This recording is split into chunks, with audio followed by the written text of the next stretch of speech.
So he was the director of Punjab Police Academy. Okay. A lot of officers from Northeast, even Andamans, and North India. Even one batch I remember from Nepal. My God. They come to get police training here. So he had been 3-time directors of that. Not only a father figure for you, a father figure for a lot of police officers Yeah, yeah. who are now working in the department. Yeah. And now when I meet officers, they talk about him.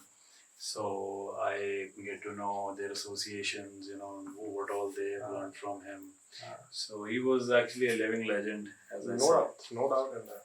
A very down-to-earth person. I mean, a lot of young IPS officers, senior officers, they follow his path in the service. The way he used to deal with people, deal with issues, problems.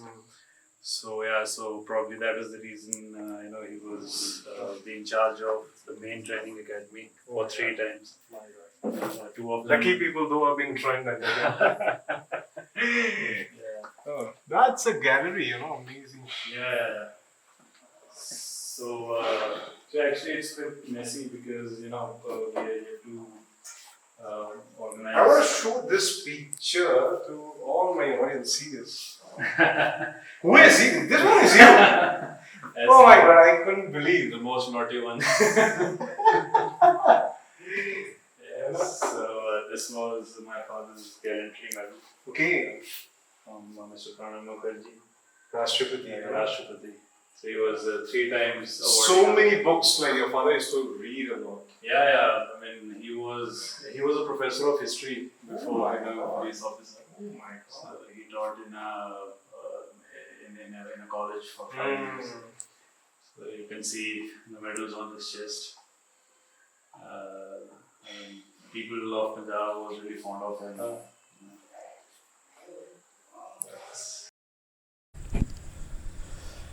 Thank you so much, first of all, for bringing me to this amazing place. You were born and brought up here? No, I was actually born in a city named Barnala. Actually, my father was posted as SSP Barnala. During the days of terrorism, a police district was created for the first time. And the first SSP ship of that district was awarded to my father. Because it was a very hostile area and there was a lot of law and order problems. So in 1992 he was posted as SSP Barnala and I was born there. But he originally hailed from this village named Dutta Kala. So after his superannuation, he thought of settling in this place. And he created all this vicinity. So it's very beautiful. You said about your father, a lot of people might not know. I know personally, one of the amazing gentleman, very renowned police person over India and also in Punjab. He was, I think, before retired, he was the ADG. Yeah. Punjab Police. Exactly. Being into the department, do you think it becomes more challenging because your father was there? People expect more than that. Yeah, obviously. I mean, if you are carrying a legacy, so you have to live up to the name, and especially when you come from a background which is so renowned, so reputed, and now you are a part of the same organization. So there is that weight on your shoulders to prove yourself to the same worth.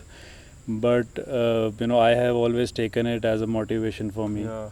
I've learned a lot from my father, and I'd seen him working days, nights, and turmoil periods in the state. And I look forward to deliver with the same attitude, with the same sense of justice. And he is always with me, though he has left for heavenly abode, but I always feel him in my heart. And whenever there's a challenging situation which comes into my life, the first thought which comes in my mind is that if my father was here, what would he be doing? So that acts as a guiding light, and it's been very helpful. So that is a way in which he is helping out. and there's so much to say about it. But I always take him, as my guiding light for so many ventures. Yeah. When I just came here, you showed me, like, I think in the video also we will show them, how the place is curated by your dad. And like, doing so many podcasts, अब थोड़ा बहुत मैंने भी सीखा, like police department is that a department.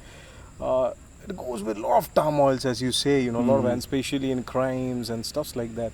That was amazing concept by your dad. I think you also be agreeing at certain point of time that this place gives a different level of vibe when you are, messed up with a lot of things and come to this place, your memories, and you can, that freshen up to be again fight back.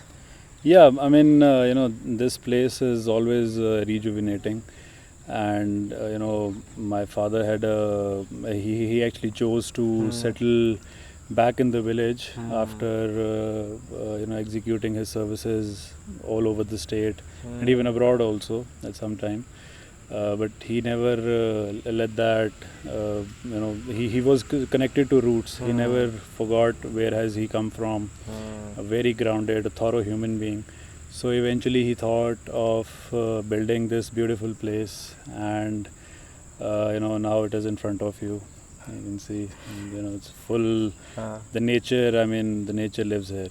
Yeah. We've got cats, dogs, animal. The birds. They've created such beautiful nests, and in the morning there are peacocks, then swans, ducks. So yeah, it's a full habitat, and we are just a part of it.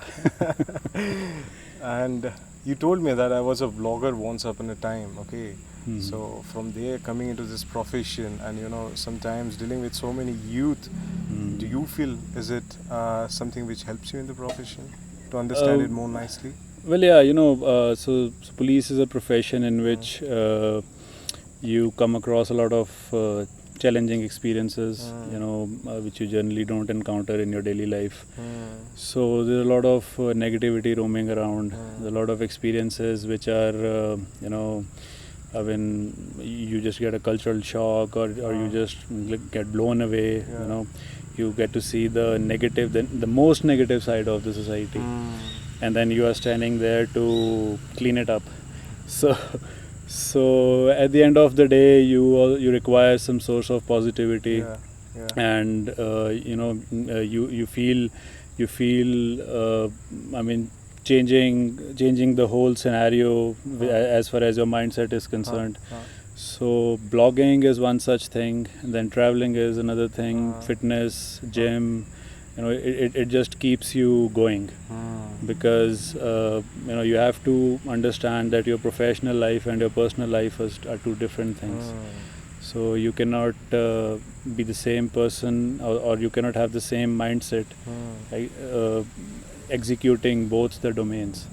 So for that matter, you have to look forward to your own growth as well. Psychologically, you have to stay calm. You've got a family to look after, and then you've got a jurisdiction to look after. So it's very you should know how to coordinate between both the domains. So different, like co-curricular activities, sports, they all help you stay calm and focus on your work in more effective way. So that's how I try to keep up with my mindset at times. So you said about personal growth, co-curricular activities. So if I connect, like if you're a blogger, that can be said as a co-curricular activities for a lot of people, because in a country like India, these things are not been treated as a proper professions until and unless they're. So in this era, you have seen a lot of people taking this thing as a professions. Like as I do podcasts, some are taking blogging, and they're doing the other good. What do you think is something a sustainable profession for times? See, obviously I started when I was not in police. I started it off as my passion. I really like to travel a lot. I've been through length and breadth of this country. I'm blessed that I'm born in India, because I always say this in my interviews that India is one such country in the world in which you can find all the possible domains in one country. All the possible terrains in one country. Yeah. So we've got highest of the mountains, deepest of the seas, then we've got a hot desert, we've got a cold desert, and we've got forests, plateaus, and whatnot. So I think our country is one of the chosen countries for blogging for sure. Yeah. Travel blogging and then content creation. I mean, all these things. They, I mean, if it is your passion, then there are so many hidden places in our country which you can explore and you can let the world know about it. Because when you travel, you learn so much. You meet new people. You get to know about their habits, their daily routine, and so all those things, they really they make you mature about life. You understand the real value of life, how hard it is to survive at the extreme situations, extreme locations, and then you feel blessed about the things which you have.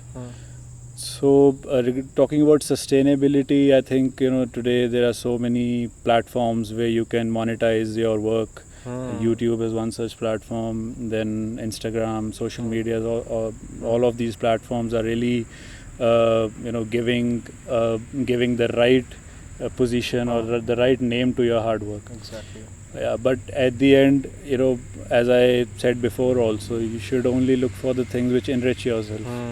You do, even if you are blogging, it should not go ahead in a way that you are unable to focus on your personal life. So as far as it is your passion, you should continue to make it bigger.